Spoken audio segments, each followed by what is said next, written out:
नमस्कार, स्वागत है आप सभी का। मैं हूं आपके साथ लोकेंद्र त्यागी। पश्चिम बंगाल से इस वक्त एक बेहद दुखद और बड़ी खबर सामने आई है।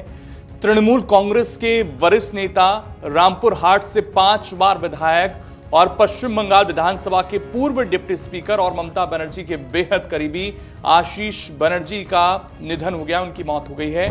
उनका शव रविवार सुबह बीरभूम जिले के रामपुर हाट स्थित उनके पार्टी कार्यालय में फंदे से लटका हुआ मिला। घटना की जानकारी सामने आते ही इलाके में हड़कंप मच गया और बड़ी संख्या में पार्टी कार्यकर्ता और स्थानीय लोग कार्यालय के बाहर पहुंचने लगे।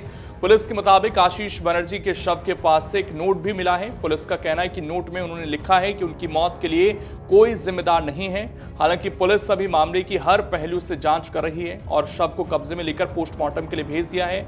अधिकारियों का कहना है कि मौत की वास्तविक वजह और घटनाक्रम की पूरी तस्वीर पोस्टमार्टम रिपोर्ट और जांच के बाद स्पष्ट हो सकेगी। देखिए, जो आशीष सर जो है ना, वो बीरभूम डिस्ट्रिक्ट का सबसे ऑनेस्ट पर्सन एवं हाईली एजुकेटेड पर्सन था। जब हम लोग छात्रावास में था उस टाइम से उसको देख के बहुत लोग इंस्पायर था जे ये अच्छा लोग पॉलिटिक्स में आए, सबको आना चाहिए। मगर वो एक सुसाइड नोट लिखा है, ठीक है, जिसमें मेलाइन किया है, ऐसा टर्म कुछ और यूज़ किया है। ये शायद कोई मतलब अपोजिशन पार्टी शायद उसका नाम में तो गलत कुछ बोला है, उसका निरपेक्ष तदंत के लिए मैं बोल रहा हूँ प्रशासन को। और ये जो लॉस हुआ है ये सिर्फ बीरभूम का नहीं, ये बंगाल का ही है। ये जैसा ऑनेस्ट पॉलिटिशियन बंगाल में शायद कम ही रहेगा। तो ये मैं इस टाइम में पॉलिटिकल टिप्पणी नहीं करना चाहता हूँ। ये जो नोट किया है उसका बेसिस में प्रॉपर इन्वेस्टिगेशन करना चाहिए। और वो तो रामपुर सब डिवीजन का एक इमोशन था, तो ये बहुत लॉस हुआ है। ये निरपेक्ष तदंत करने के लिए भी कर रहा हूँ, दावी कर रहा हूँ। वो तो 5 साल का विधायक थे, 5 टर्म विधायक था, ऑफिसर था, डॉक्टरेट था। और आप किसी भी आदमी से पूछ लीजिए बीरभूम डिस्ट्रिक्ट का, ये अपोजिशन का हो और किसी भी पार्टी का हो, कभी भी पावर का उपयोग करना, किसी से गलत इस्तेमाल करना, किसी से रुपया लेना कभी नहीं किया है। इस तरह का स्ट्रक्चर का लोग जो मतलब 5 टाइम्स वो विधायक था, ऑफिसर था, तो जो हुआ है बहुत लॉस हुआ है बीरभूम का। तो निरपेक्ष तदंत होना चाहिए। पुलिस की टीम ने पार्टी कार्यालय को जांच के दायरे में लिया है।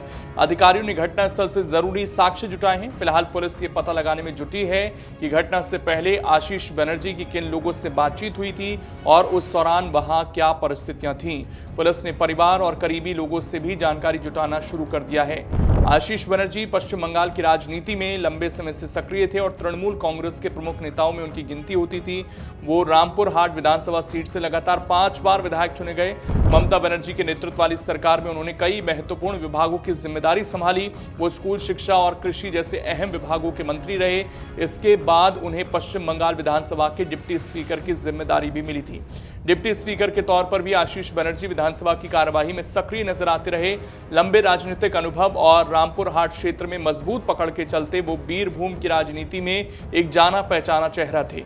स्थानीय स्तर पर पार्टी संगठन के साथ उनका लगातार संपर्क बना रहा और चुनावी राजनीति में सक्रिय भूमिका निभाते रहे। हालांकि साल 2026 में हुए पश्चिम बंगाल विधानसभा चुनाव में उन्हें बड़ा राजनीतिक झटका लगा।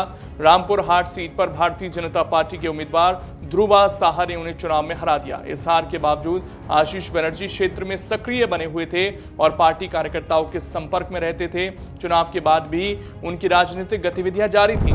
आशीष बनर्जी रामपुर हाट के हतला पारा इलाके में रहते थे और उनका पार्टी कार्यालय भी उनके आवास से जुड़ा हुआ बताया जा रहा है। रविवार सुबह जब उनकी मौत की खबर सामने आई तो आसपास के लोग वहां पहुंच गए और जमा हो गए। तृणमूल कांग्रेस के स्थानीय कार्यकर्ता भी मौके पर पहुंचे। अचानक हुई इस घटना से समर्थकों के बीच शोक का माहौल बन गया है।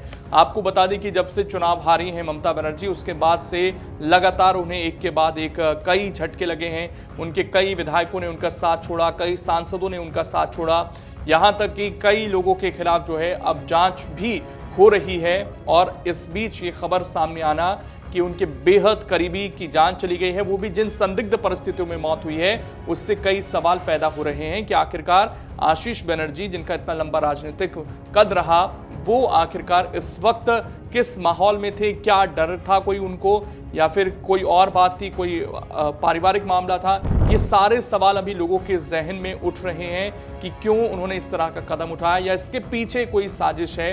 ये फिलहाल पुलिस पता लगाने की कोशिश कर रही है। इन तमाम सवालों के जवाब जो हैं आने वाले समय में मिल जाएंगे। लेकिन टीएमसी के लिए, ममता बनर्जी के लिए एक बड़ी खबर है, एक बहुत दुखद खबर है और बड़ा झटका है। अगर आप ये वीडियो YouTube पर देख रहे हैं तो हमारे चैनल को सब्सक्राइब कर बेल आइकन दबाएं, और Facebook पर देख रहे हैं तो हमारे पेज को लाइक करें।